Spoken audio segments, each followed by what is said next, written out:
This video is part 2 of a two-parter. Click the card in the upper right corner or stick around for the end slate to find a link to part 1.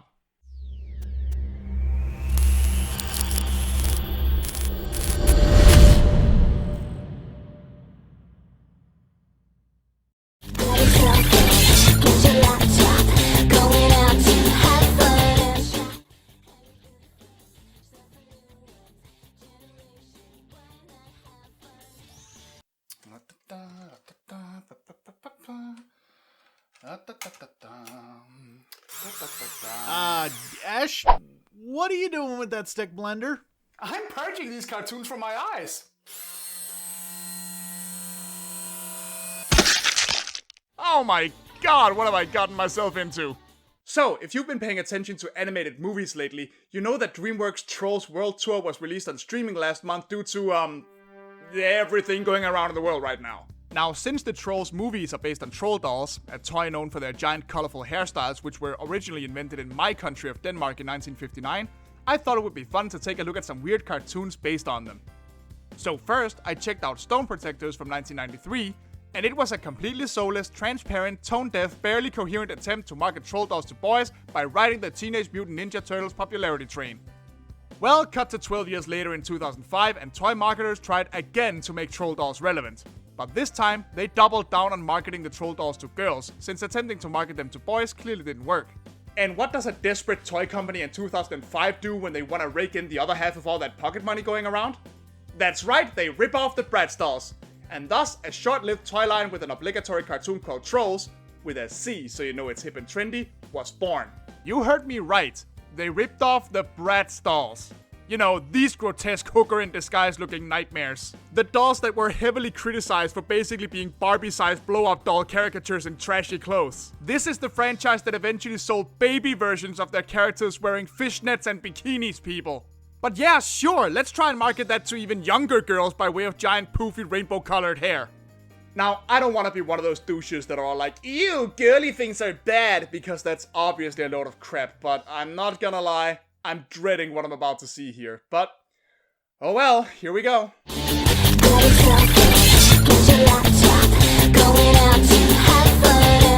In case the lyrics are too subtle for you, allow me to translate.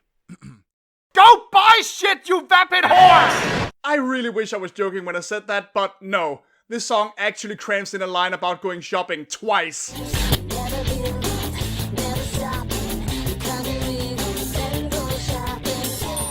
Cause that's that one thing girls do, right? They shop. Like there's nobody here who's ever seen or heard of a girl doing anything else in the history of ever, right? Yeah, that's what I thought. Put it on air! This song is 60 seconds long, by the way, but I swear it feels more like 60 minutes. From the looks of the intro, the one thing this show has in common with Stone Protectors is that, again, our characters have gemstones as part of their bodies. Except this time, they're also named after them. Wow, this Steven Universe pilot is very different from the actual show. Whoa, hey, no, you keep me out of this! Alright, so after we endure that theme song for about 60 years, we learned that this episode about teenage girls hanging out at the mall is written by 2 dudes. Because of course it is. Shut up! She was all like, so, as if. Oh good lord in heaven, strike me down if you have any mercy. So this one troll girl, Amethyst, is approaching her friends after having been gone over the summer, only for them to completely ignore her. It turns out to just be a dream she's having, out of fear that they've grown apart during her absence. Her grandma of course reassures her that that's nonsense, and she goes to meet the lot of them so we can be introduced properly to the cast this time. Through a musical number, of course. That's an acceptable substitute for character. 'Cause we are best friends for life. We stand by each other. Let's go! Ab should be here. Time for Troll Stroll. Oh god, they even get a gangster walk. Damn, it feels good to be a gangster. Do they even need those helmets? I'm pretty sure these chicks could fall off of a 50-story building and their hair would still absorb all the damage.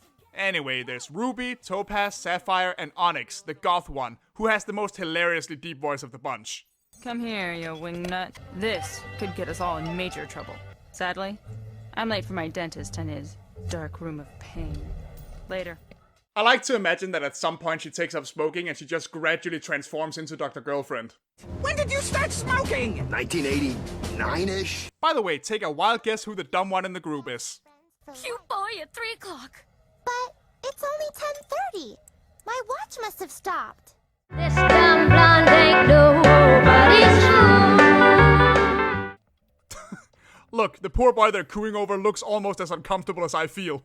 Hottie. Styling. He looks like he might be nice and fun to study with.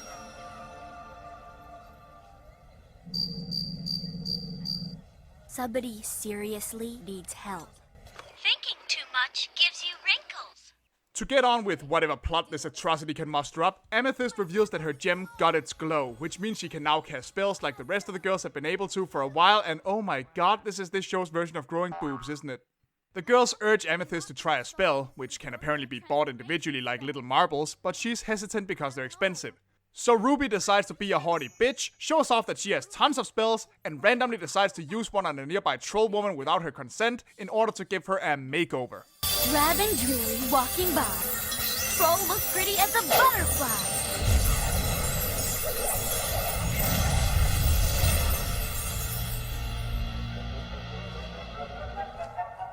Wow, well, you know what? Maybe I haven't been giving this show enough credit. I definitely didn't expect it to go Franz Kafka on me. And just to make things even bitchier, the gang then forces Amethyst to use her one spell to turn the woman back. Despite Ruby having just bragged about how many spells she has. And once Amethyst has fixed her screw up, Ruby still somehow manages to have the absolute audacity to get mad about being upstaged.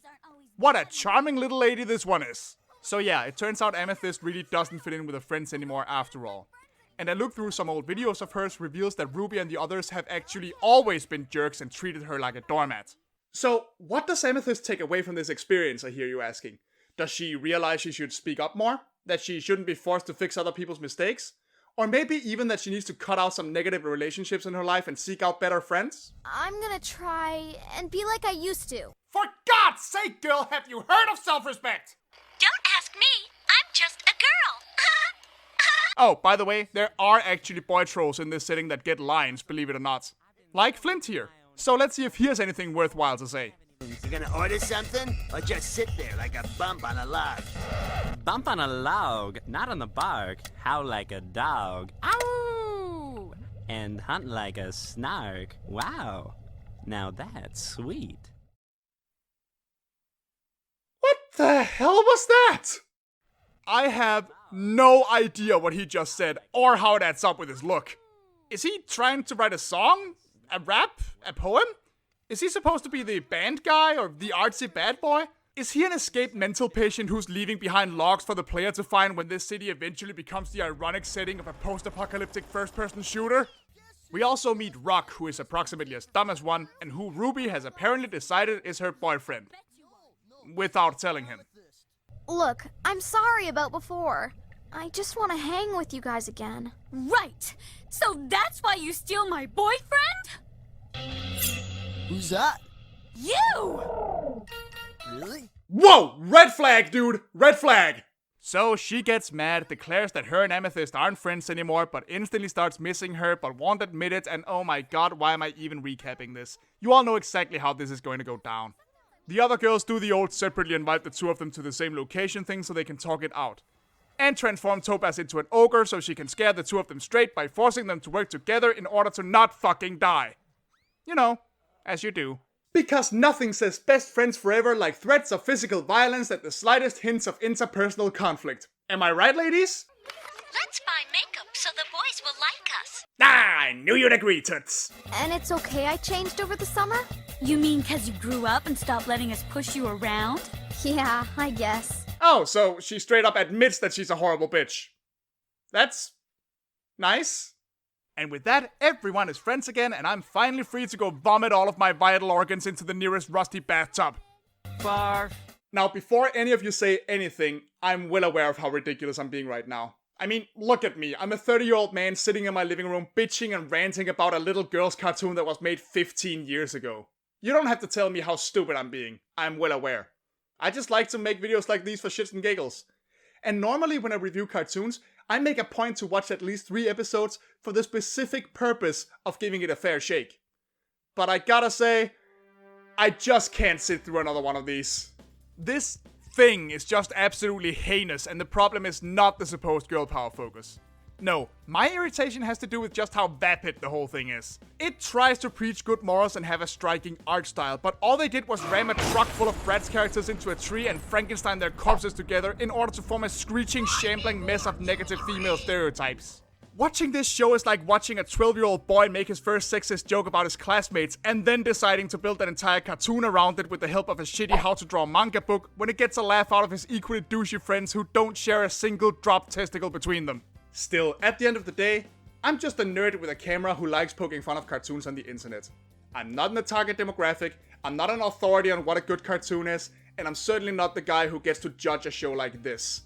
If this or Stone Protectors did anything for you growing up, that's awesome, more power to ya. But if the question ever comes up of why these franchises didn't stick around, let's all try not to pretend that the cartoons, at the very least, don't speak for themselves. I'm Ash, this is The Collective, and I hope to see you next time. Bye bye. If you liked the video, don't forget to click the like button and leave us a comment below. And while you're at it, you should subscribe to this channel and check out what everyone else gets up to. If you haven't watched the first part where I check out the boys version called Stone Protectors, click the video link on this screen to go and watch it on my own channel, Fiction Addiction. And maybe you subscribe to that one too while you're there? Thanks again and see you later. Bye bye.